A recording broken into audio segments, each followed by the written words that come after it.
இறந்து போய் எவ்வளோ நாள் கழித்து இவங்க கையில் நான் கிடைப்பேன்னு தெரியாது. உடனே என்ன சொல்லிடுவாங்கன்னா அவள் வேறு யார் கூடயோ போயிட்டா. அந்த பழி அப்புறம் அவங்க நம்பி தானே அங்கே ஆகணும்.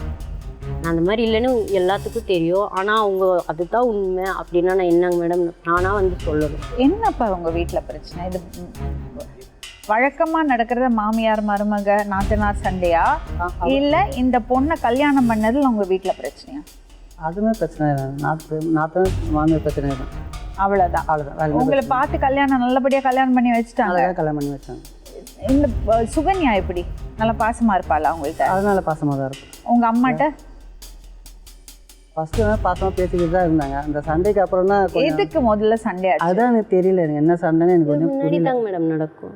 இவர் முன்னாடியே தானே சண்டை நடக்கும். எதுக்கு சண்டை ஆகுறது? அவங்க வந்து என் மேலே ஏதாவது பொய் சொல்லுவாங்க. என்ன மாதிரி போய் சொல்லுவாங்க? பொய் சொல்லுவாங்கன்னா நான் போய் விடிகாத்தில் 3 மணிக்கு அவங்க கதவு தட்டி கேட்டு சாவி கேட்குறேன்னா, எண்ணெயை கட் பண்ணி உப்பு ஜாடியில் கலந்து விட்டுருவேனா, அவங்க சாப்பிட்றதுக்குன்னு சோறு வச்சுருப்பாங்களாம், நான் முடியை கொண்டு போய் அதில் கொத்தா போட்டு மூடி போட்டு வச்சுருவேனா,